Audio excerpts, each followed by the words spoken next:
საკ ძალიან დიდი მოთმინების უნარი. პოზიციაზე მიიღოს რას? ანუ რაღაც პოზიციაა სამსახურში. то есть კომპანიაში, სადაც არის საჭირო ადამიანი, მუშაკი, რომელსაც აქვს ძალიან დიდი მოთმინების უნარი. როგორ შეიძლება გამოცადო ადამიანი? მიგაიგო ვის აქვს დიდი მოთმინების უნარი. გააბრაზ. გააბრაზ. ხა, ფიქრობს რა გავაკეთო? თავარი ქართველი არ მიიღოს. ნახოთ.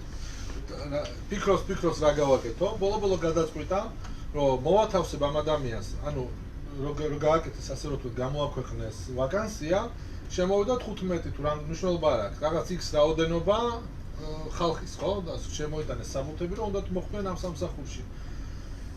როგორ გამოვცადოთ? ბოლო გადაწყვიტა, გავაკეთებ ოთახს, სადაც დავდგავ სათვალთვალო კამერას და გავაკეთებ ისე, დავიბარებ დავუშვებ 9 საათზე დილით ადრე, ვალოდინებ 2-3 საათს, მერე გავაგზავნი ვინმეს და ვეტყვი, რომ შეიძლება დღეს ვერ სხვადასხვა გზებით შევეცდები, რომ ასე რომ ვთქვათ, ცოტა შეუჯიჯკინო, რომ გავაღიზიანო. და ვინც გაუძლებს, თუ ვინმე გაუძლებს ამ ყველაფერს, წარმოვიდგინე 8 საათზე რო კაცი დაიბარე და ეუბნები, რომ კიდე 2 საათი და ბოლოს შეიძლება ვერ შეგხვდეთ, რაღაც არ გამოდის, ხო? ვინც გაუძლებს ამას, მივიღებს სამსახურში. ბოლო ეგრეც იყო, 15 გამოცდილიდან ერთმა ადამიანმა გაუძლო, ზოგი გაბრაზდა, ზოგი გაიქცა, ზოგი რა, ხო? ბოლო ერთი ადამიანი დარჩა და მიიღო ის სამსახურში. დროთა განმავლობაში ადამიანს გაუჩნდა, ნორმალურ ადამიანს უჩნდება კითხვა. საერთოდ არის ეგეთი კითხვა. შეუძლია თუ არა ადამიანს მეორე ადამიანს მოუწყოს რა გამოცდები და განსაკუთრებით რაში გაბრაზებაში. რომ შენ თუ ადამიანი გააბრაზზე, რა ვისწავლეთ ჩვენ გახსოვთ, ის ვინც ბრაზდება, რას გავს ყველაფერი, თითქოს კეფს ეთაყვანებოდეს. ანუ რა, შენ ადამიანი დააყენე გამოცდაში, სადაც შეიძლება რა გააკეთა ის, რასაც ქვია კეფთაყვანისმცემლობა. შეიძლება თუ არა ასეთი რაღაცის გაკეთა. არა. პირდაპირ რო კითხო კაცს, ყველას თავისთავად გონია, ყველაზე მართალი და ყველაზე არ ბრაზდები და არ ნორმალური და ადეკვატური ადამიანი გონია, ყველას თავისთავად. ამიტომ არ გეტყვის ის პირდაპირ რომ ხომ მე ბრაზია. არ მოგატყვა, მეც ეგრე მგონია. ხო არა, მე ასე დაუძებელია შუაში. ხო არა, როგორ?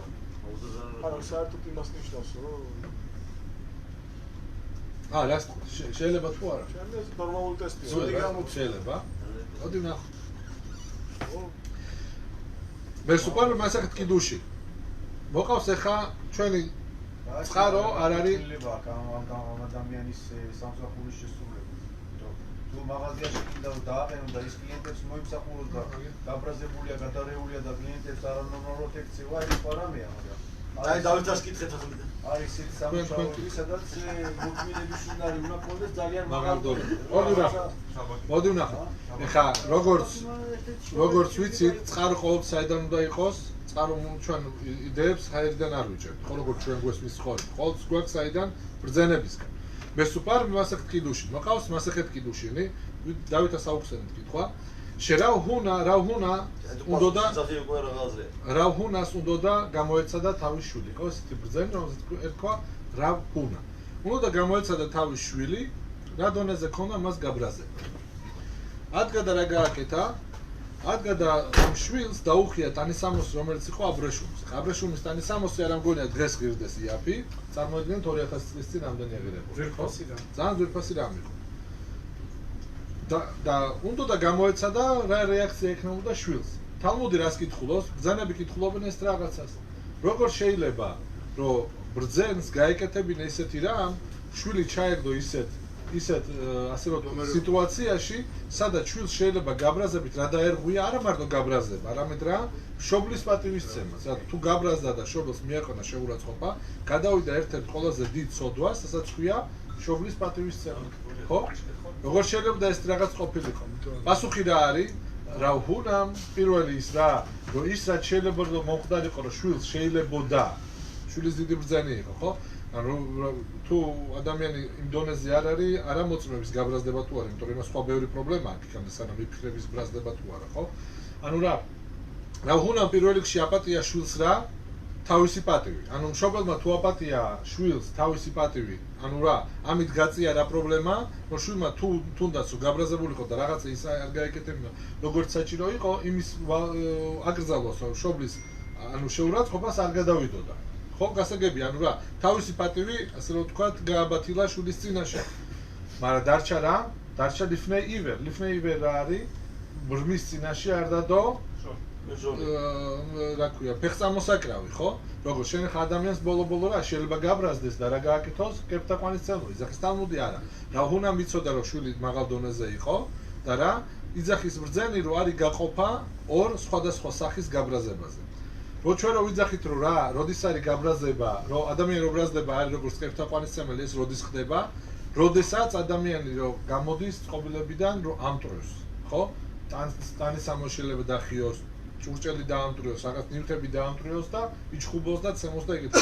ამას ქვია ადამიანი რომელიც არის შედარებული კეფთაყვანისმცემელი. ანუ რა, ის რაც ასე რომ ვთქვათ, ქუჩის გაგებაში არის ვაჟკაცობა, რომ პატარა რაღაცაზე უნდა გაგიჟდე და გადაანგრიო მთელი ქვეყანა, სულიერებაში ამას ქვია კეფთაყვანისმცემელი. ხო? ასე ადამიანი რო ავაზევით, ეთქვან, მთელი ცხოვრება იყავი კეფთაყვანისმცემელი, ვაჟკაცი კეფთაყვანისმცემელი იყავი, ხო?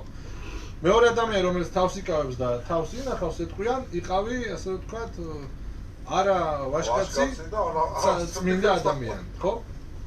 მეორე რა არის? არის, თორსა ადამიანი პროსტა ბრაზდება.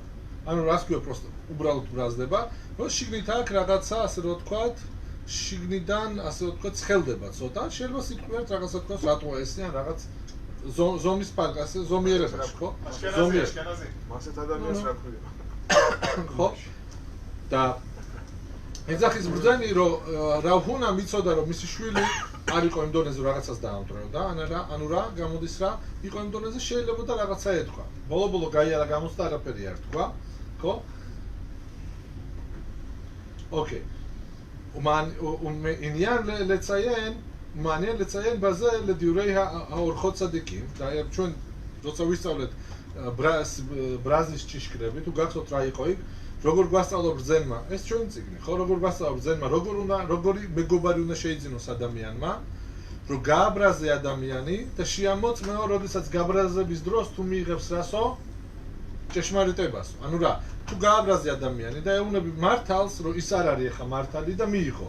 ესეთი ადამიანი დაიახლოვე, ანუ ჩვენ ამ წიგნიდანაც რა გვესმის, რომ თუ გინდა რომ ადამიანი შეამოწმო, არ გადარიო, ხო? რაღაცა გააბრაზო და მე რო უთხრեցი რა, აი ეს არის ჭეშმარიტება და მიიღო შენგან ეს ჭეშმარიტება, ეს ადამიანია, რომელიც არის სანდო.